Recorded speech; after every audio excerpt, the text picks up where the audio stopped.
이어서 우리 법률 차원의 피해 구제 문제에 대해서 한명섭 변호사님께서 발표해 주시겠습니다. 네, 안녕하세요. 한명섭 변호사입니다. 방금 김현철 교수님 말씀하신 그 개성공단 재개 문제가 뭐 의견이 분분하죠. 뭐 국민 여론도 재개해야 된다, 또 반대하는 여론도 적지 않고, 그리고 그 문제는 이제 어디에 뭐가 더 중요하냐는 그런 문제인 것 같습니다. 그러니까 작년에 그 영화 곡성에서 무엇이 중한디라는 그 말이 뭐 많이 회자됐는데, 그 개성공단의 필요성, 재개 문제 이런 게 뭐가 중요하냐는 문제라고 본다면은 이 제가 말씀드릴 피해 보상 문제는 중하냐 안 중하냐의 문제가 아니고 옳으냐 그르냐의 문제라고 봅니다. 그러니까 피해 보상을 해주는 게 우리 법치주의, 헌법 질서에 맞느냐, 옳으냐, 아니면 그냥 뭐 옳지는 않지만은 그냥 도와줘야 되느냐의 문제인데, 접근 방법을 조금 달리 해야 되지 않을까 이렇게 생각이 듭니다.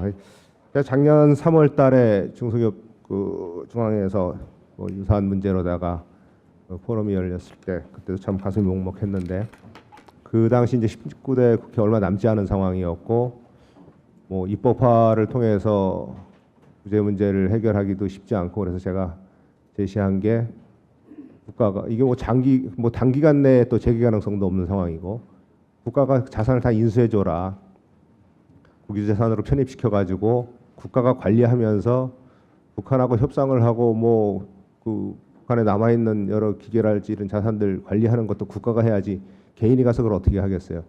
그렇게 관리하다가 뭐 남북관계 개선돼서 재개가 되면은 그때 가서 환매권 행사해서 그동안 뭐 좀 감가상각된 부분들 빼고 다시 돌려주면 되지 않냐. 그리고 나는 이제 이 나라에선 도저히 북한에 가서 사업하기 싫다는 사람들은 그냥 보상받고 나가면 되는 거고, 그런 기회를 주는 게 옳지 않았나 싶었는데, 역시나 뭐 크게 기대 안 했던 대로 지금까지 아무런 변화가 없이 그냥 왔고, 또 손실보상에 관련 보상법도 별다른 진전이 없는 상황입니다.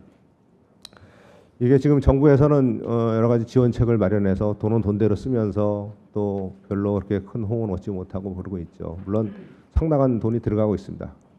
뭐 지원이니까 나중에 받는 돈이긴 하지만은, 근데 이게 이제 지원이라는 방식으로 접근하는 것의 문제점은 뭐냐면은, 일단은 지원하고 있다는 것은 앞에 이 개성공단 전면 중단 조치로 인한 게 뭐 법적 근거가 있느냐 없느냐 하는 문제, 그 다음에 손실보상법을 만들었어야 되는데 못하는 거에 대한 문제, 이런 것을 회피하고 일단은 지원하면서 좀 잠정적으로 그냥 가자는 거거든요. 잠시 보류하자는 겁니다. 문제를 보류하자는 것이고, 예를 들어서 뭐 북한이 전면 중단을 해서 우리 정부가 재개 노력을 하고 이런 상황이라면은 지원을 하면서 기업들로 하여금 조금 기다려봐라, 곧 해결되지 않겠냐라고 할 수 있겠지만은, 우리가 중단한 상황에서는 지원이라는 것은 사실 좀 맞지 않죠. 우리가 공공의 필요에 의해서 국민의 재산권을 제한을 했으면 거기에 따라서 보상을 해야 됩니다. 그리고 보상을 해야 되는데 특별법이 없으면은 특별법을 만들었어야죠. 적어도 그 특별법은 5.24 조치 이후에는 만들었어야 됩니다. 그런데 그때도 그냥 어영부영 넘어가다가 또 법적 근거 없이 또 이렇게 해서 통치행위론을 또 들고 나오고, 물론 통치행위론이 뭐 완전 위법하다는 그런 판단은 어렵습니다만은, 또 국가의 생존의 문제는 사실 법 이전의 문제이기도 하죠. 그래서 어쩔 수 없는 부분이 있기는 한데, 그래도 그러한 행위를 했을 때는 거기에 따른 보상은 해주도록 법을 만들었어야 되는데, 그 입법을 안 한 것 자체의 위법성이 또 문제가 될 수 있습니다. 그래서 오늘은 이제 피해보상 특별법이라고 하니까 뭐 그 조치가 위법이냐 아니냐의 문제는 이제 여기서 거론하지 않기로 하고요. 우선 피해 보상에 좀 초점을 맞춰서 보겠습니다. 지금 좀 논의의 범위를 축소시켜서 20대 국회에 넓게 보면 4개고 뭐 작게 보면 3개의 법안이 지금 제출되어 있습니다. 그 중에 또 하나는 개성공단이 빠져 있는데, 자료집 31페이지에 본 것처럼 최혜선 의원이 대표 발의한 남북협력기금법 일부 개정 법률안이 하나 있고, 원혜영 의원이 전에도 19대 때도 제출됐다가 뭐 결국은 임기 만료로다가 폐지됐는데, 금강산 관광사업 중단 또는 5.24 조치로 인한 남북경제협력 사업자 등 손실보상에 관한 특별법이 하나 있고, 그다음에 심재근 의원의 개성공단 입주기업 등의 피해 지원에 관한 특별법안, 홍익표 의원이 대표 발의한 남북경제협력사업 중단에 따른 손실보상에 관한 특별법안이 있습니다. 자료집에 내용이 있으니까 중요한 것만 말씀드리면은 남북협력기금법 개정안은 그 표에 있는 것처럼 기존에 그 대통령령으로 정하는 경영 외적 사유로 인하여 발생하는 손실을 보상하기 위한 보험에서 그 손실의 개념을 조금 구체적으로 설명한 겁니다. 그러니까 여기 손실이 사실은 이 개정안에 있는 내용을 다 포함된다고도 볼 수 있는 거고, 결국은 이것은 보험 상품을 어떻게 만드냐의 문제거든요. 보험 상품 할 때 이러한 내용까지 다 포함해서 그 보상하기로 이렇게 보험 상품이 만들어져 있으면은 대신 또 보험료는 올라가겠죠. 그래서 또 거기에 따라서 이렇게 해결하면 되는 문제라서 지금의 개성공단 입주기업들 피해 문제하고 직접적인 그런 관련성이랄지 특별한 해결책은 아닌 것 같고요. 그다음에 이제 원혜영 의원이 발의하신 대표 발의하신 내용은 기존 거 그대로 금강산하고 오이사 조치 그 내용들이라서 직접적으로 또 좀 이 문제랑 관련이 없습니다. 그다음에 개성공단 심재근 의원의 개성공단 입주기업들 피해 지원에 관한 특별법안 되게 포괄적으로 이제 여러 가지 지원 방식을 정하고 있고 그렇습니다. 그런데 문제는 접근 방식의 문제입니다. 피해 지원 방식이죠. 피해를 지원하는 것은 국가가 결국은 시혜적인 혜택을 준다는 겁니다. 조정국부적인 성격을 갖는 거고, 그러니까 입주기업이 어떤 그 피해로 인한 보상을 받아야 된다는 권리라는 측면에서 접근한 게 아니라 정부가 피해를 봤으니까 좀 지원해주겠다라는 식의 접근 방법이죠. 그러니까 출발점 자체가 손실 보상하고는 좀 거리가 있는 그런 문제입니다. 그리고 마지막에 이제 홍익표 의원의 남북경제협력사업 중단에 따른 손실보상 법안, 이게 가장 그나마 이제 기존에 금강산 오이사, 개성공단, 개성관광까지 다 이렇게 포함해서 보상을 해주도록 하고 있고, 보상의 기준이랄지 이런 것은 토지수용법에서 정한 내용들을 상당히 차용해서 갖다 집어넣어놨습니다. 그래서 어떻게 보면 이 법이 제정되면 가장 현재로서는 기존 것까지 다 포괄해서 해결할 수 있는 그런 법안이긴 한데, 문제는 이제 이 법안이 해결 못하는 것은 제기됐다 앞으로 또 이런 문제 생기면 어떻게 할 것이냐의 문제가 있습니다. 그때 가서 특별법을 또 만들어야 되는 문제가 생기는 거죠. 물론 여기 이제 그 법안 3조에 보면은 이제 3호에서 개성공업지구에서 경제협력 사업을 영위하다가 개성공업지구 중단에 따라 경제적 손실을 입은 자 이렇게 해놨기 때문에 이게 앞으로 또 중단되면 이 법을 또 적용할 수 있지 않겠냐 이렇게 주장할 수도 있는데, 다른 내용들을 보면 결국 기존에 있었던 중단 조치들에 관한 법이거든요. 그래서 그렇게 확대 해석하기가 좀 쉽지 않고, 그다음에 이제 또 한 가지 문제는 앞으로도 또 우리 정부의 필요에 의해 가지고 어떤 중단의 필요성이 발생했을 때는 또 그게 위법하냐 아니냐는 문제가 또 생깁니다. 통치행위냐 아니냐는 문제가 또 생겨서 그 문제를 해결할 방법이 없는 거죠. 그래서 제가 이제 오늘 제시하고 싶은 것은 입법적인 방법으로 시간을 줄이기 위해서 간단히 설명을 드리겠습니다. 43페이지 넘어가시면은 입법 방식이 지금 여러 개의 방식들이 나왔죠. 기존의 개별적인 어떤 중단 조치, 금강산이면 금강산, 오이사면 오이사 이렇게 하나하나 특별법을 만드는 방식이 있는데, 그건 할 때마다 사후 입법으로 만들어야 되는 거니까 별로 그렇게 바람직한 방식은 아니라고 봅니다.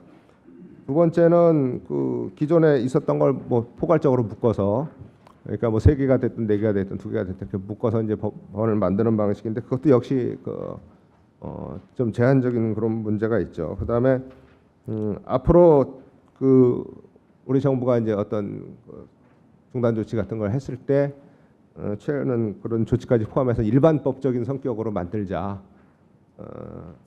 그게 이제 홍익표 의원이 한 거에다가 이제 향후에 발생할 까지 포함하면 이제 그런 법안이 비슷하게 되겠죠.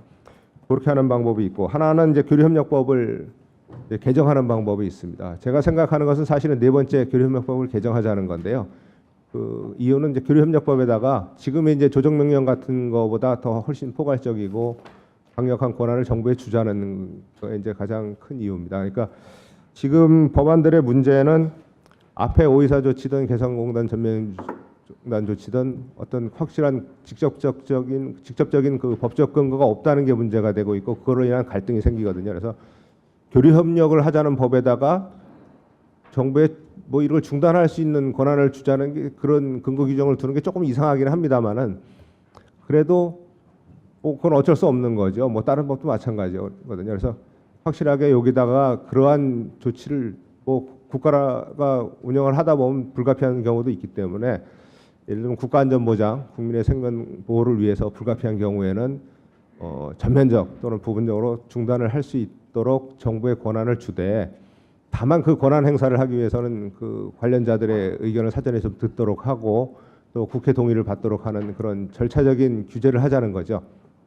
그렇게 해서 이제 그 절차 규제를 두고 또 그거마저 사전에 국회 동의를 받지 못한다 싶을 때는 먼저 조치를 취한 후에 사후에 승인을 받되 승인을 못 받으면 그 조치를 무효화시키든가 아니면 또 일정 기간이 지나가지고 그때는 필요했는데 한 뭐 두세 달 지나고 나니까 이제 뭐 또 중단 조치를 해제할 필요가 있다 싶으면 국회 특별 결의로다가 그걸 해제를 요구할 수 있는 그런 권한을 준다든가 하는 식으로 좀 남북한 관계에 있어서도 그런 근거의 바탕에서 행정을 펼치는 게 옳은 것이 아닌가 하는 생각이 듭니다. 그래서 그런 규정들을 두고 그 다음에 이제 법적으로 그러한 조치를 취하게 되면은 국민의 재산권이 제한되는 문제가 생기죠. 그래서 당연히 거기에 따른 손실보상을 하도록 그 조항이 따라 들어가야 됩니다. 그래서 헌법 23조 3항의 규정에 맞게 우리 정부가 이제 그런 중단 조치를 뭐 국회 동의를 받든 해서 했을 때는 거기에 따른 그 보상을 하도록 하는 거고 그게 이제 손실보상이 되기 때문에 헌법 23조 3항에 따라서 가면서 당연히 그 보상의 범위는 정당한 보상이 돼야 되는 거고요. 이 정당한 보상이라는 것은 우리 그 손실보상법에 지금까지 구축된 여러 가지 법리상 완전한 보상을 의미하는 겁니다. 그래서 완전한 보상을 해주는 게 맞는 거죠. 이것은 뭐 중요하냐 아니냐 필요하냐 아니냐의 문제가 아니라 옳고 그르냐의 문제인 것입니다. 그래서 국가가 그 국가의 필요성, 공공 필요에 의해서 재산권을 제한할 때는 그에 따른 보상을 하는 게 우리 헌법의 명령인 거죠. 그래서 그렇게 접근을 해야 될 것 같고, 그래서 이제 이 앞에 이제 그 피해 지원법 이런 것들은 사실은 피해 지원의 개념이 좀 애매합니다. 그 보상이라는 개념도 있지만, 근데 손실보상의 법리로 가게 되면 손실보상 개념은 이미 법리적으로 다 정립이 돼 있거든요. 그래서 큰 다툼의 여지가 없을 것 같습니다. 그 다음에 이제 그 또 한 가지는 이게 그러면 우리 정부가 필요해 갖고 전면 중단을 한다든가 하면 뭐 영구적으로 갈 것이냐? 그건 또 아닌 거죠.